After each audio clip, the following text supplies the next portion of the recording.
Проект «Стажер» в этом году набрал уже 5-ю команду участников. 5 выпускников вузов, прошедших экзамен и конкуренцию, успеют в течение года поработать в 5 органах власти. В каждом ведомстве свой наставник. К слову, в этом зале собрались и бывшие стажеры, те, кто уже успел попробовать свои силы в министерствах. Сегодня им вручили дипломы об окончании проекта, но главный результат – стопроцентное трудоустройство.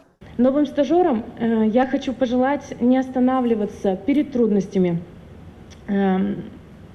впитывать новые знания и бесценный опыт. Желаю вам воспользоваться этой возможностью в реализации себя, как профессионала проявить себя. И, возможно, наставники и министерства смогут увидеть вас, извините, волнуюсь, перспективных молодых специалистов и пригласить на работу. Представители министерств также оценили своих подопечных, а проект назвали удачным, потому что он позволяет взять на работу действительно трудолюбивых и эффективных специалистов.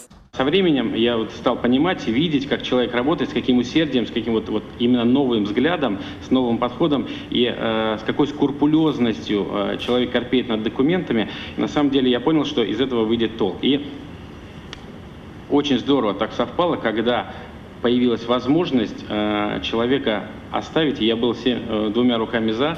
Выпускник Сыктывкарского госуниверситета Саргис Хачатрян получил диплом экономического факультета еще в прошлом году, но поучаствовать в конкурсе сразу не удалось. В этом году шанс поработать в органах власти не упустил и в числе лучших прошел испытание конкурса. Было несколько тестов, скажу, что не очень простые они были, можно сказать, и сложные. 3 теста, 2 задания практических.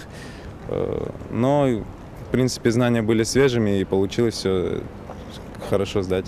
Наставник нового стажера Елена Макарова, начальник отдела бюджетной политики Минфина, сразу ведет молодого специалиста на рабочее место. Минфин участвует в проекте с самого начала, поэтому здесь уже сформирован план деятельности и обучения стажера. Причем все 4 предыдущих претендента уже работают на постоянной основе. К непосредственному решению поручений он приступит завтра. Причем учитывается накопленный опыт. К примеру, Саргис успел поработать в банковской сфере. Мы сейчас находимся в планировании бюджета. Это для Министерства финансов основная задача. И здесь нам стажер нужен именно как возможность дополнительных рук, дополнительных глаз, аналитических каких-то способностей по проверке обоснований бюджетных ассигнований на бюджет и аналитики, статистики. За 4 года проект «Стажер» прошли 23 человека. 19 продолжили профессиональную деятельность в системе государственного и муниципального управления. Значит, программа омоложения кадров действительно работает. Константин Куратов, Дмитрий Ведерников, телеканал Юрган, Сыктывкар.